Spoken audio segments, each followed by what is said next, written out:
Dieu a fait cette promesse. Vous me chercherez et vous me trouverez, si vous me cherchez de tout votre cœur. Jérémie 29, 13. Dieu, dont nous sommes par nature des ennemis, veut restaurer en nous son image, mais à condition que nous lui donnions notre cœur sans partage. Voici comment le Saint-Esprit décrit notre condition. Vous êtes morts par vos offenses et par vos péchés. La tête entière est malade, et tout le cœur est souffrant. Rien n'est en bon état. Nous sommes retenus par les pièges de Satan et soumis à sa volonté. Éphésiens 2, 1, Ésaïe 1, 5, 6, 2 Timothée 2, 26. Dieu désire nous guérir et nous rendre à la liberté. Mais comme cela nécessite une transformation complète de notre nature, il faut que nous nous abandonnions entièrement à lui. La guerre contre le moi est la plus grande qui ait jamais été livrée. L'abandon de soi-même, la soumission entière à la volonté de Dieu ne s'obtient pas sans combat. Mais cette soumission est nécessaire à notre transformation et à notre sanctification. Le gouvernement de Dieu n'est pas fondé comme Satan voudrait le faire croire sur une soumission aveugle de notre part et une domination arbitraire. Dieu fait appel à notre intelligence et à notre conscience.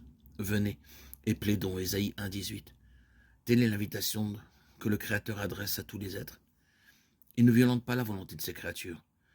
Il ne peut accepter un hommage qui n'est pas volontaire et qui ne lui est pas donné intelligemment et de bon cœur. Une soumission forcée empêcherait tout vrai développement intellectuel et moral. Elle abaisserait l'homme à l'état d'automate. Tel n'est pas le dessein du Créateur. Il désire que l'homme, couronnement de sa puissance créatrice, atteigne le plus haut degré de développement. Il place devant nous la félicité à laquelle il veut que nous parvenions par sa grâce. Désireux d'accomplir sa volonté en nous, il nous invite à nous donner à lui. À nous de décider si nous voulons être affranchis de l'esclavage du péché et participer à la glorieuse liberté des enfants de Dieu. En nous donnant à Dieu, nous devons nécessairement abandonner tout ce qui pourrait nous tenir éloignés de lui. C'est pourquoi le Sauveur dit « Quiconque d'entre vous ne renonce pas à tout ce qu'il possède ne peut être mon disciple. » Luc 14, 33.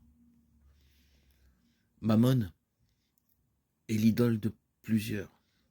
L'amour de l'argent, le désir des richesses sont les chaînes dorées qui les lient à Satan.